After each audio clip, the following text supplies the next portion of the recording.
అనంతపురంలో వైఎస్ఆర్సీపీ ఎస్సీసీల ఆధ్వర్యంలో ధర్నా చేపట్టారు. నల్ల బ్యాడ్జీలు, బెలూన్లతో దళిత సంఘాలు నిరసన తెలిపారు. మెడికల్ కాలేజీలను ప్రైవేటు పరం చేయొద్దు అని నినాదాలు చేశారు. కూటమి ప్రభుత్వం వైద్య రంగాన్ని నిర్వీర్యం చేస్తోందని మండిపడ్డారు.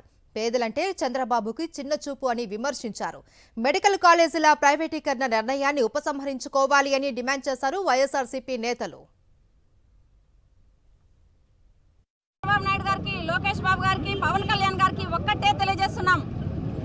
ఇంట్లో నుంచి మీ అబ్బ సొత్తు తెచ్చి ఉంటే ప్రైవేటీకరణ చేయండి. ఇది ప్రజల సొమ్ము.